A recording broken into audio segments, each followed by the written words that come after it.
بسم الله. هذه القصيدة هي في أحبابنا الذين افتقدناهم في رمضان. أقول فيها: رمضان أقبل طارقا أبوابي، ومذكرا ما غاب من أحبابي. رمضان أقبل طارقا أبوابي، ومذكرا ما غاب من أحبابي. رمضان في ذكراك ألف رواية لأحبتي ولت كمثل سرابي.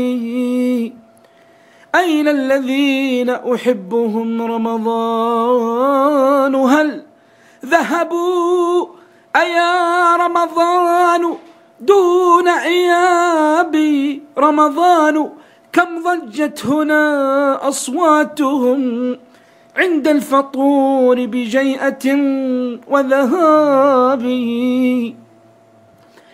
رمضان كم ضجت هنا أصواتهم عند الفطور بجيئة وذهابي. هذا يناولني أخي سنبوسة والبعض منشغل أخي بشرابي، والبعض منشغل أخي بدعائه، والبعض في طرف مع الأصحاب.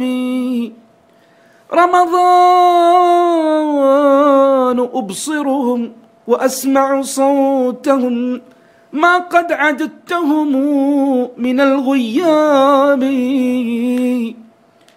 وإذا ينادى للقيام ذكرتهم أولى الصفوف لهم مع الأتراب.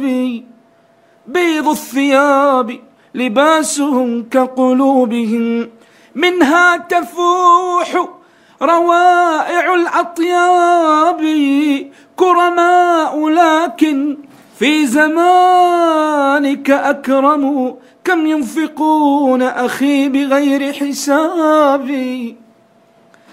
رمضان بعدهم أشاب مفارقي، ذهب الشباب فأين شبابي؟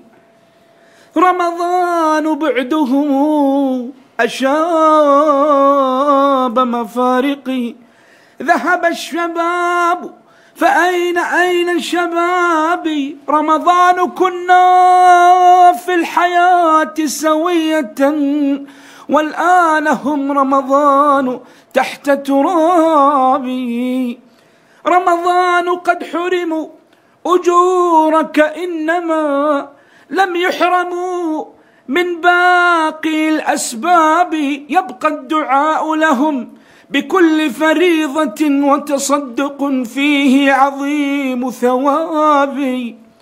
يا رب فارحمهم وأكرم نزلهم، وأغث قبورهم بماء سحابي. يا رب فاجمعنا بدار كرامة ومع النبي وخيرة الأصحاب. صح لسانك يا ابو صالح، صح لسانك يا ابو صالح. الله يغفر لهم ويرحمهم ويغفر لهم ويعمل